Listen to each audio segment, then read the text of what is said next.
datanglah ke situ satu-satu gitu.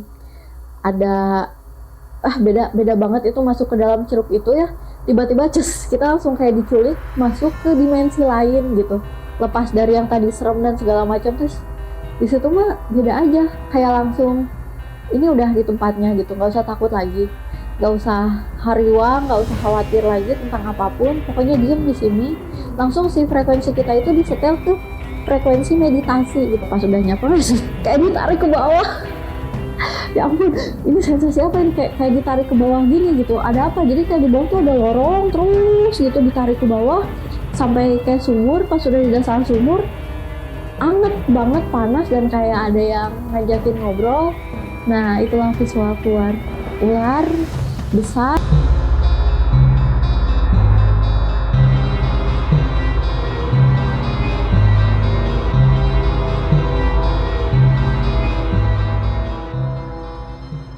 Halo Sobat Random semuanya, salam ketemu dengan saya Indri di channel Randomize.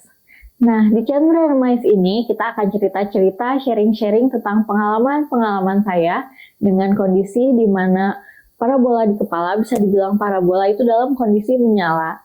Nah, dengan kondisi parabola di kepala menyala itu, kita bisa menangkap sinyal-sinyal, frekuensi-frekuensi, vibrasi-vibrasi yang nantinya bisa diterjemahkan lewat cerita-cerita atau insting yang lebih kuat dan pengalaman-pengalaman menarik lainnya. Di channel Randomize kali ini saya mau cerita tentang apa? Yuk kita simak. Hari ini saya mau cerita tentang pengalaman jalan-jalan saya waktu itu di Kampung Gajah. Kalian ada yang pernah dengar nggak tentang Kampung Gajah? Minimal tahu lah ya bahwa Kampung Gajah itu adalah arena wisata, arena permainan yang dulunya dibuat dengan sangat megah sekali. Di mana tempatnya? Yuk simak dulu penjelasan ini. Wahana wisata Kampung Gajah yang sempat tenar di tahun 2010 lalu, yang berlokasi di Sersan Bajuri, Desa Cihideng, Lembang, Kabupaten Bandung Barat, kini terbengkalai dan tidak terurus. Selain banyak fasilitas wahana yang rusak, suasana di lokasi tersebut pun terkesan horor. Seperti yang kalian lihat di tayangan tadi, Kampung Gajah ini kan begitu besarnya, luas sekali, dan sekarang terbengkalai. Kenapa kayak gitu? Karena berdasarkan sinyal yang waktu itu saya tangkap di sana, ternyata di Kampung Gajah itu terdapat seperti portal-portal lintas dimensi gitu yang ada di mana-mana. Dan juga di bawah tanahnya itu ada sumber air, dan juga makhluk-makhluk yang kalian mungkin mendengar ini tuh dari cerita-cerita mitologi aja. Tapi ternyata itu ada di bawah tanah kita itu, Jawa Barat. Makhluk-makhluk mitologi yang diceritakan di cerita-cerita itu sebetulnya ada. Nah, dengan kombinasi antara hidupnya portal-portal lintas dimensi dan makhluk-makhluk yang masih eksis di bawah tanahnya, itu tuh bisa bikin suatu tempat, suatu area gitu ya, untuk tidak berulang-ulang didatengin sama orang. Jadi, contoh, kalau misalnya dulu kalian pernah sempat ke Kampung Gajah ketika masih jaya-jayanya banget, di sana kan ada bom bongkar, ada permainan-permainan wahana lah ya gitu. Datang ke sana, se-fun apapun pengalaman kalian di sana, termasuk di kafenya itu ya yang rooftopnya bagus banget itu dengan view alam sekitar situ, pokoknya bikin betah sih. Tapi betahnya hanya untuk saat itu aja. Setelahnya kita jadi males juga ya datang lagi ke sana gitu. Kalau bahasa Sundanya tematak diduyun gitu. Jadi nggak mau aja datang lagi ke sana gitu.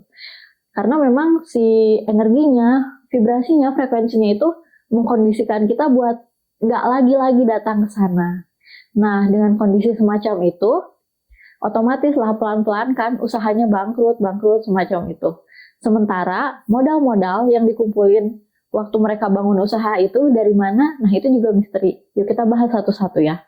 Waktu itu saya dengan beberapa orang teman emang nyengajain aja buat datang ke Kampung Gajah yang sudah terbengkalai itu ya. Jadi kami waktu itu datang dini hari gitu, sekitar jam 2 berangkat.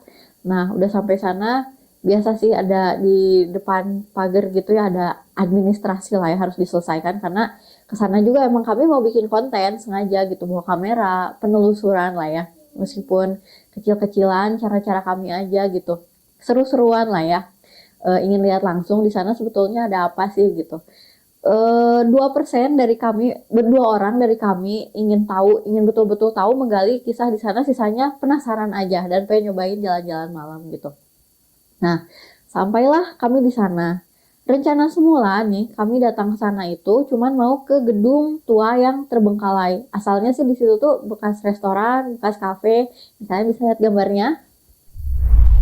Nah, di atas itu tuh kan sebetulnya asik ya di rooftopnya. Ada kayak apa? Karpet yang rumput-rumput gitu indah lah, pokoknya bikin taman, bisa lihat segala macam. Tadinya cuma mau ke sana, tapi ternyata kaki mengarahkan ke tempat berbeda gitu. Sinyal di sana tuh yang manggil justru bukan dari gedung itu.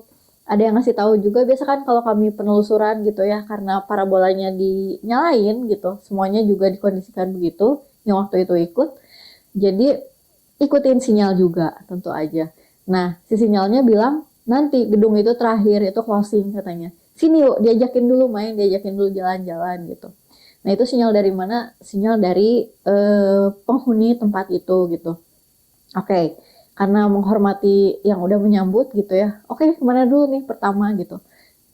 Kesini dulu katanya, dikasih tahu jalan. Nah akhirnya si perjalanan kami mengarahkan kami ke mata air.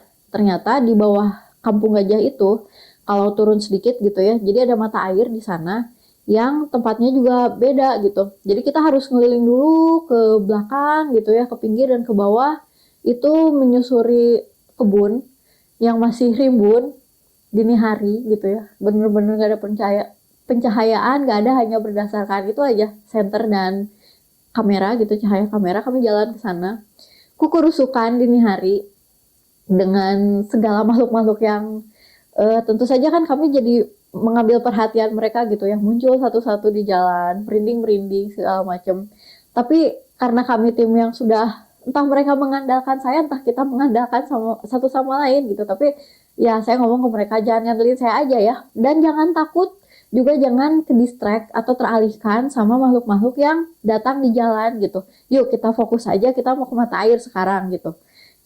Ya udah, akhirnya kita jalan pelan-pelan, meskipun di jalan itu spooky banget ya, serem, merinding, terus tiba-tiba bau menyan, tiba-tiba wangi bunga-bunga yang cukup bikin merinding juga gitu. Akhirnya teman-teman, ya udah ini kamu di depan aja gitu, tolong dihalau dulu semuanya lah, jadi jadi ngantelin juga gitu. Padahal mereka juga punya gitu basic ability buat menghadapi makhluk dan kasus-kasus kayak gitu ya. Ya udah, akhirnya nggak apa-apa, saya di depan aja, dihalau dulu jadi aman, karena waktu itu juga ada bisa dibilang anak SD gitu ikut sama kami, satu orang, anaknya temen gitu. Jadi ya udahlah, mau ikut-ikutan jalan-jalan jam segitu kapan lagi ya kan. Udah akhirnya jalan lah sampai akhirnya kami menuju si mata air. Tapi di jalan itu kayak ada kakek-kakek gaib gitu ya, menstop dulu perjalanan kami. Katanya mau pada apa kesini gitu, nanti ini beda gitu, tim yang ini beda, mau datang ke sininya mau apa gitu, apa kalian mau pesugihan gitu, mau hal-hal yang kedijayaan kayak gitu. Dibilang aki mah tegaduh gitu, atau kakek mah nggak punya gitu.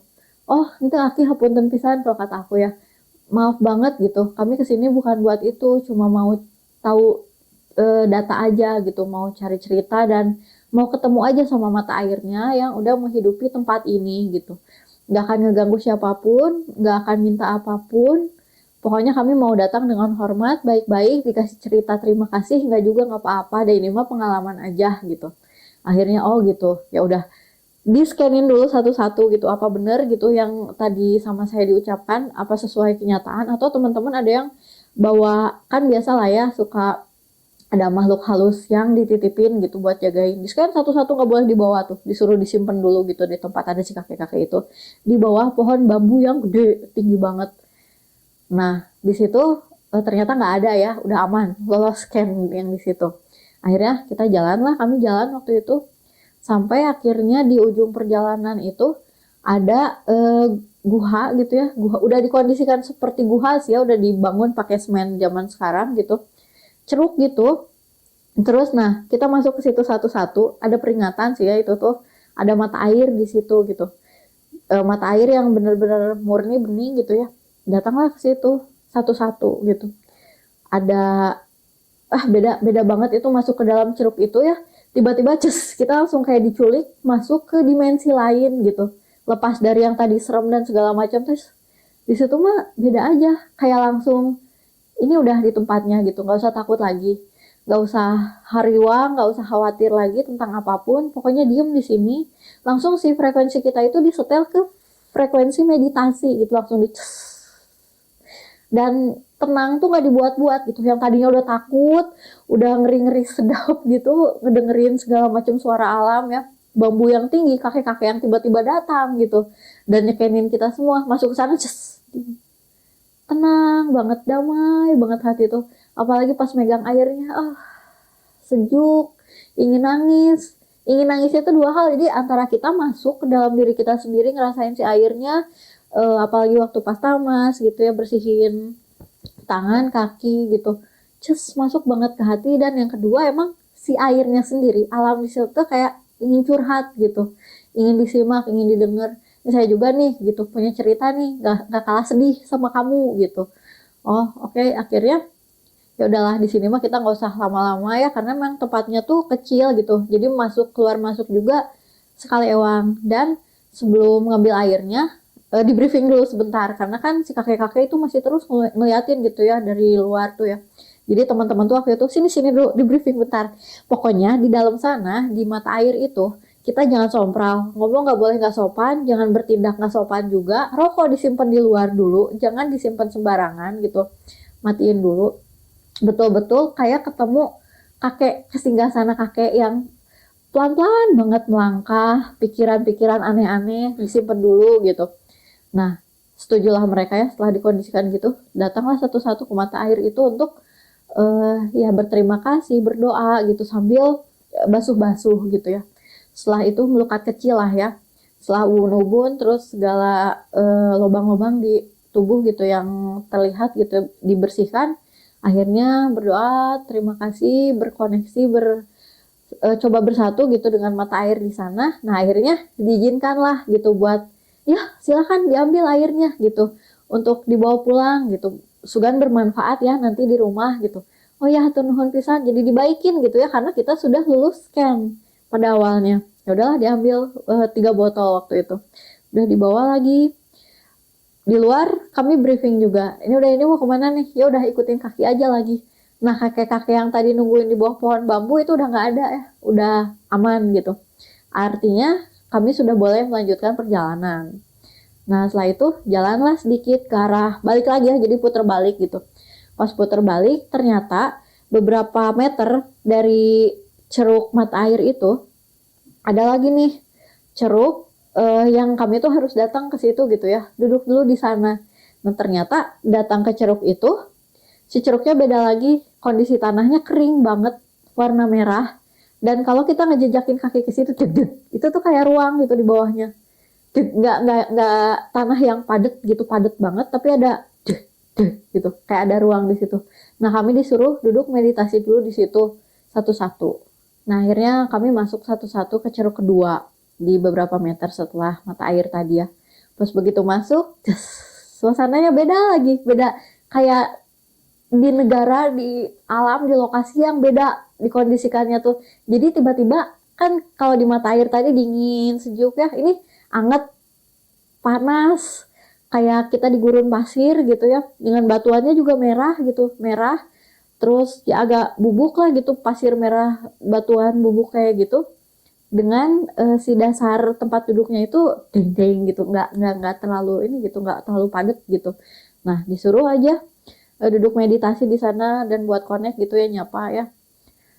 Ya udah pas udah nyapa kayak ditarik ke bawah. Ya ampun, ini sensasi apa ini, kayak ditarik ke bawah gini gitu. Ada apa? Jadi kayak di bawah tuh ada lorong terus gitu, ditarik ke bawah sampai kayak sumur. Pas sudah di dasar sumur, anget banget, panas, dan kayak ada yang ngajakin ngobrol.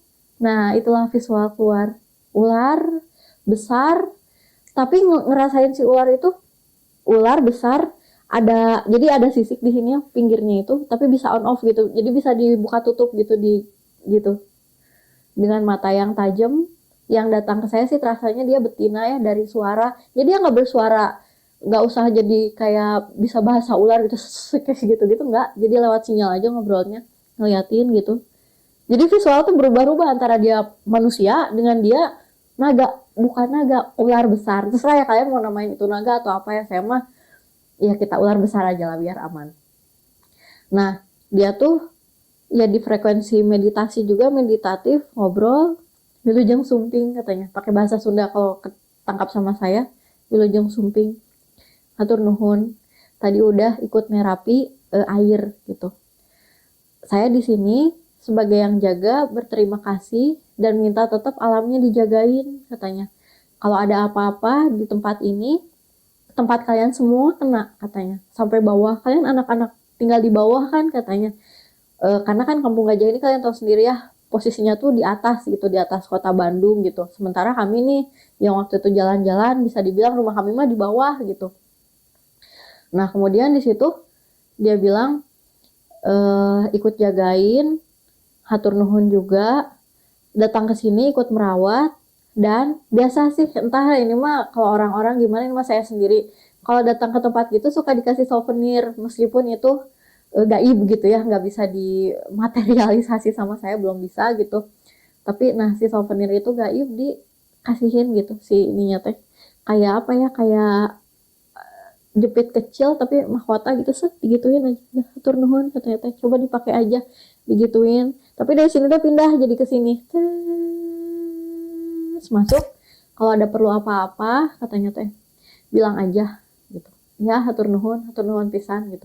Tapi satu lagi tolong balik lagi ke itu, ke tempat air tadi cen. Ada yang ketinggalan cenah, mangga dicandak heula. Oh iya, mangga dicandak heula teh silakan diambil dulu gitu ya.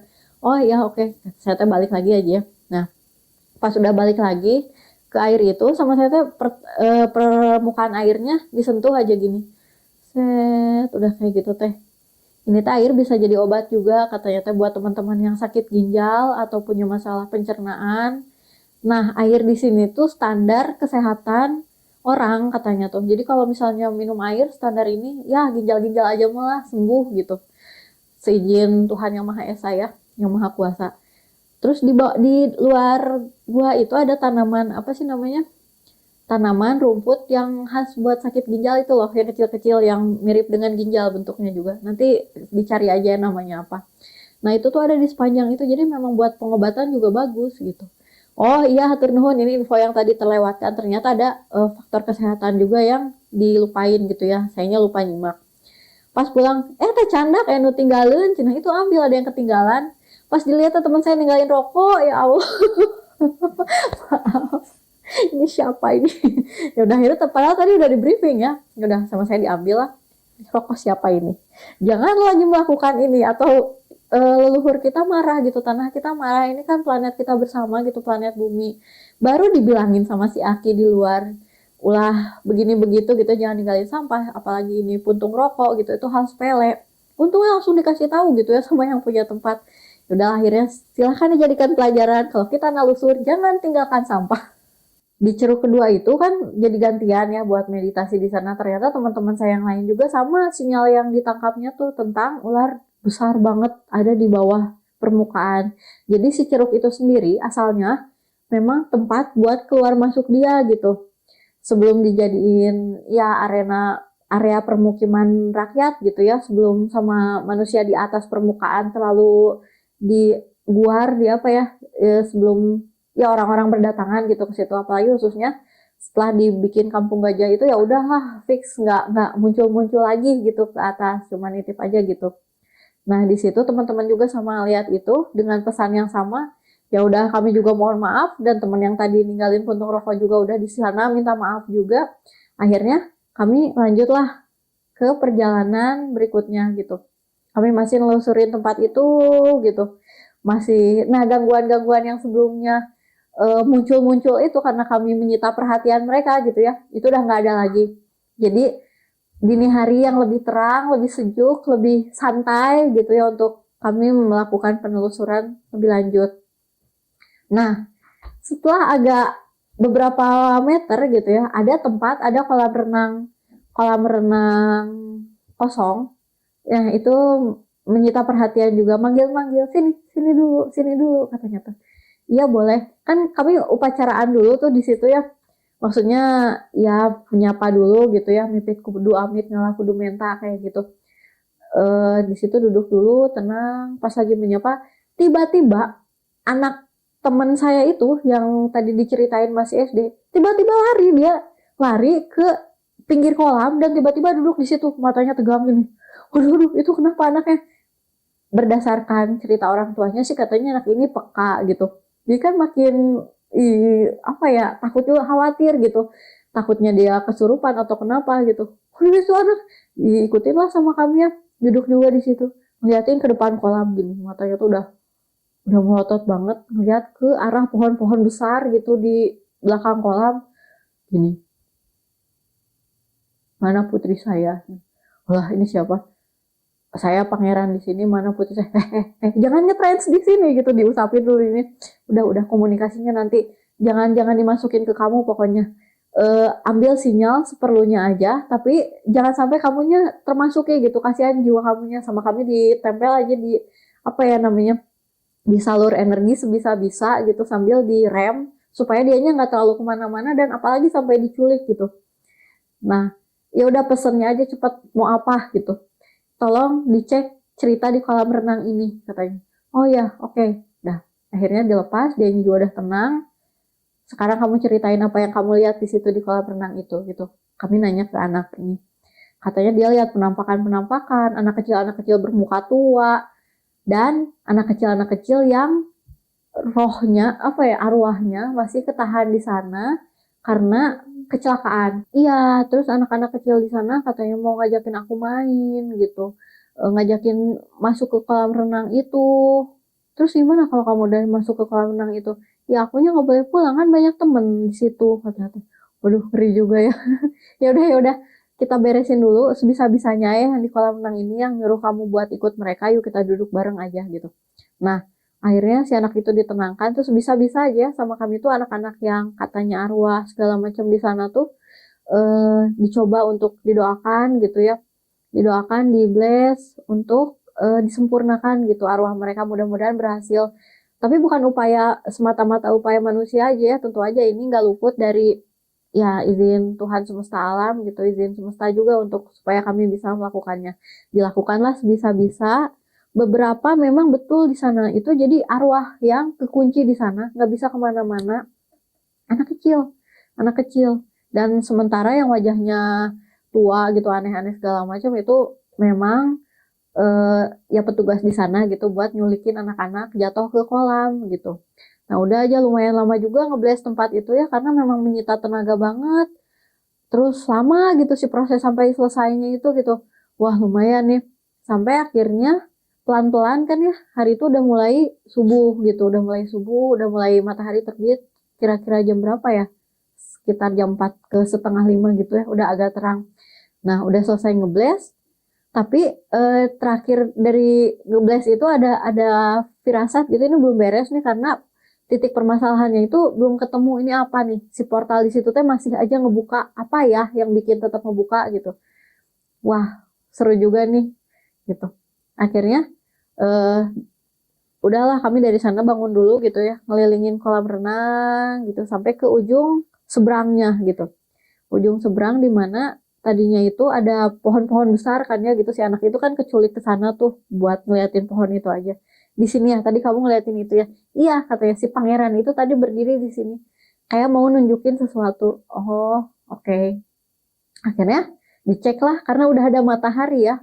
Ini tuh apa ya gitu. Ternyata di sisi seberang kolam itu adalah simbol. Kalau misalnya teman-teman pernah dua dikit penasaran gitu mempelajari tentang ilmu-ilmu hitam gitu, baca atau nonton tayangan gitu ya tentang ilmu hitam, sihir, ilmu-ilmu yang pemuja mohon maaf ya, pemuja setan kayak gitu-gitu ya. Mereka kan pakai simbol-simbol tertentu tuh untuk menandakan bahwa itu tempat mereka gitu. Itu titik apa ya? Pengambilan persembahan kayak gitu-gitunya tuh adalah, nanti kalian silahkan eksplorasi sendiri aja karena mungkin di sini bukan ranah saya juga untuk terlalu menceritakan itu gitu ya.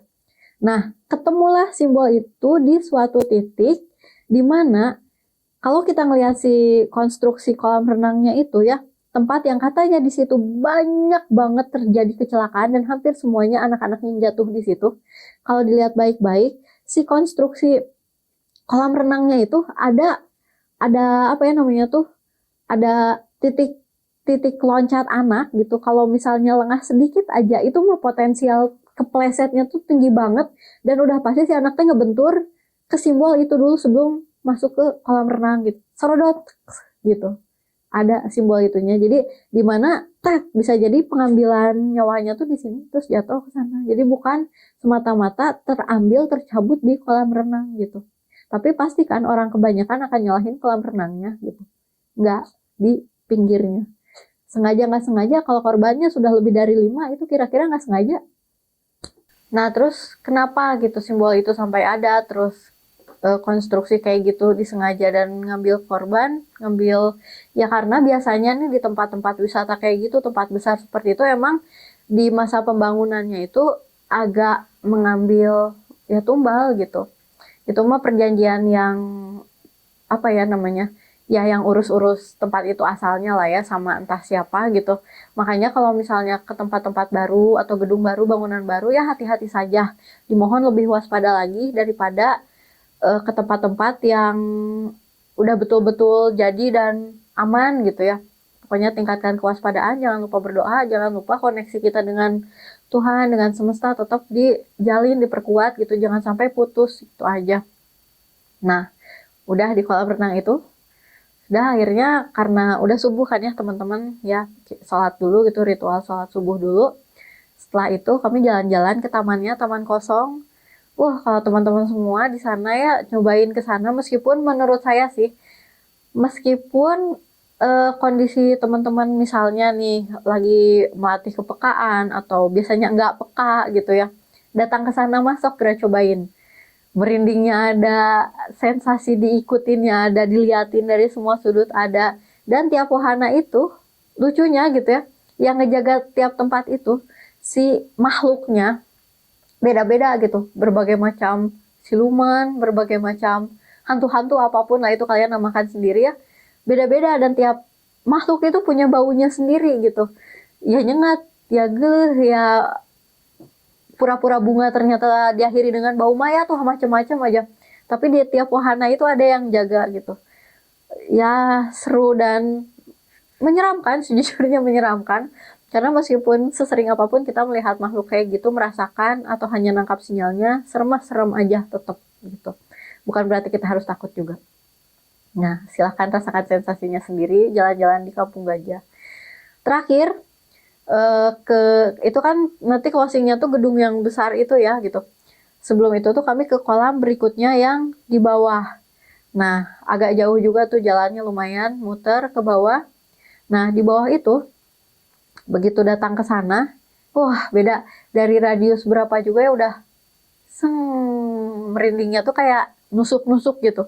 Padahal matahari udah ada, itu udah sekitar jam setengah 7-an gitu. Matahari udah anget, harusnya sih lebih nyaman lagi ya, tapi kayak ada yang nusuk banget. Begitu masuk ke kolam renang yang bawah, belum jauh langsung, wah aku nggak kuat, itu asli bau banget, bikin mual, asli pengen muntah-muntah banget. Jadi baunya tuh nggak di hidung gitu, tapi di kepala langsung gitu, bener-bener bau banget. Dan ya udahlah, minggir dulu gitu ya. Jangankan buat mikir jernih dan ngelihat apa gitu, belum. Dan pas ke pinggir, merem dikit, langsung visual tuh berubah gitu. Jadi visual waktu mata ngebuka nih kayak gitu aja gitu ya, kolam terbengkalai, airnya tinggal sedikit, ada tali-tali gitu, ada kain-kain ngambang kayak gitu-gitu. Pas begitu nutup mata, jreng, langsung itu dari dalam tuh kayak ada siluman, apa ya, setengah ular setengah buaya atau makhluk apa gitu, sama anak laki-laki remaja yang diikat di tali gitu ya, dan ngambang gini, udah kayak ya tanpa nyawa gitu, dengan bau yang udah bau banget, bau mayat gitu ya, mayat yang sudah membusuk. Nah disitulah aduh, ini apa gitu. Akhirnya sama teman-teman bilang aja, ini kalau saya sendiri sih nggak sanggup gitu buat kesana sendirian, agak tolong dong di blast dulu, gimana saya mah nantilah, nggak sanggup sama baunya gitu. Iya pokoknya mah nggak dulu ngeblastnya dari jauh aja. Udah akhirnya sama teman-teman lah ditangani itu, di blast segala macam kayak gitu. Sampai akhirnya ya ternyata si anak laki-laki itu juga ya udah meninggal, tapi arwahnya, semacam arwahnya tuh diikat di sana buat tetap aja gitu, jadi jadi apa ya, bisa jadi mainan atau udah tumbal ya udah gitu ya, jadi mainan aja, mainan si makhluk itu gitu, dibles, cobain buat dipulangkan, disempurnakan gitu. Akhirnya ya puji Tuhan berhasil gitu ya, itunya udah. Terus si makhluk itunya sendiri ya sama kami udah diusir segala macam kayak gitulah, memang itu tempatnya gitu. Tapi kalau bisa sih jangan ngambil lagi korban atau tumbal gitu ya, agak dinyahkan dulu gitu lah. Pokoknya mas bisa-bisa aja gitu ya. Dan meskipun gak akan 100% berhasil ya, ada yang gitu mah dipelihara gitu, ada yang meliharanya. Tapi ya sudahlah, diamankan pokoknya untuk saat itu, untuk kepentingan kami syuting dan nalusur saat itu. Sampai akhirnya bisa cerita-cerita dikit kondisi di sana nih, kalau misalnya kita datang gitu ya. Ya udah beres di situ. Berikutnya kami jalan ke sampingnya, ada kayak tower gede banget sama tempat yang apa ya, ada tiang-tiang gede gitu, kayak apa ya namanya, sutet gitu ya, semacam sutet ngejajar ke sana banyak gitu. Nah kami diam dulu di situ. Tiba-tiba ada sinyal ular besar datang. Neng mau apa katanya. Neng butuh sesuatu apa?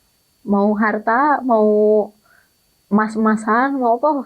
Nawarin, ngasih sinyal-sinyal harta-harta duniawi kayak gitu-gitunya. Akhirnya ya udah, saya mau ngeliat kamu kata saya gitu. Ya udah boleh, sini lebih dekat lagi, lebih dekat lagi. Itu tuh ada bunga warna merah terang banget ciri-cirinya tuh. Jadi bunga kayak bunga trompet gitu, terang, dan kayak dihias aja sengaja gitu, menghadap ke sana gitu, menghadap dianya supaya ya visual aja nandain bahwa itu kandang dia, sarang dia gitu. Ya udah oke, karena penasaran kan ya, diikutin lah maunya apa sinyalnya ke sana.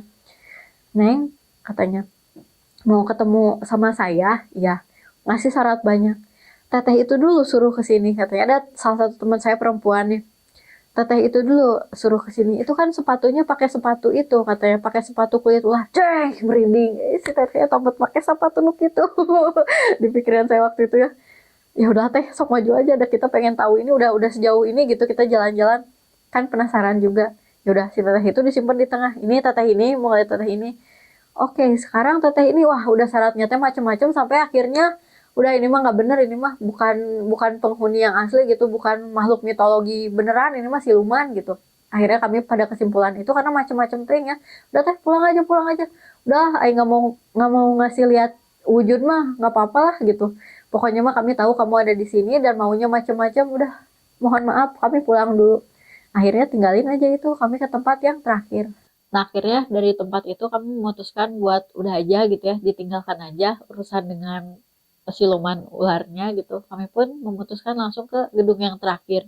Di situ kami closing, menutup acara dan menikmati keindahan yang dilihat dari rooftop gedung itu ya, bagus banget gitu. Udah selesai dan kami pun memutuskan untuk pulang. Setelah pulang itu beberapa kali penelusuran setelahnya yang nanti mudah-mudahan ya bisa saya ceritakan satu-satu gitu di acara-acara berikutnya gitu, di cerita-cerita berikutnya. Nah, udah aja dulu. Setelah selesai beberapa selang waktu gitu ya, tim kami pun ya punya cerita masing-masing lah ya, nyebar dulu gitu. Karena waktu itu kan eh, kehalanginnya buat jalan-jalan tuh sempat COVID dulu gitu ya. Jadi kami masing-masing dulu dan cenderung nggak kemana-mana dulu gitu waktu itu. Ya sudah, akhirnya beberapa setahun lebih lah ya gitu nggak ketemu. Dan waktu ketemu lagi, si teteh yang tadi pakai sepatu ular itu, sepatu kulit ular itu, ceritalah ke, ada lah ya gitu, cerita ke salah satu tim yang di tempat cerita randomai ini, bahwa si teteh itu sampai detik sekarang dia masih diikutin sama siluman ular itu karena tidak tuntas untuk memenuhi keinginannya gitu. Entah kenapa si teteh itu nggak cerita langsung ke saya ya, tapi ya memang karena memang harus ya gitulah semesta gitu ya mempertemukan kita dengan orang-orang gitu. Cerita ke salah satu kru di tim randomai ini gitu. Nah disitulah dicoba ditangani dengan tim yang baru, dengan treatment yang baru gitu. Dan kisah terakhirnya adalah siluman ular itu coba untuk dipindahkan sementara, entah selamanya gitu ya, masih dalam treatment ini juga, ke penangkaran siluman ular di salah satu lokasinya ada di Cimahi. Oke, teman-teman semuanya, kayaknya itu dulu ya cerita dari saya di channel Randomize kali ini. Sampai ketemu lagi di cerita-cerita berikutnya. Mudah-mudahan kalian suka sama cerita saya. Nanti banyak cerita yang lebih seru lagi. Oke? Hatur nuhun, terima kasih. Sampai jumpa semuanya. Sampai ketemu.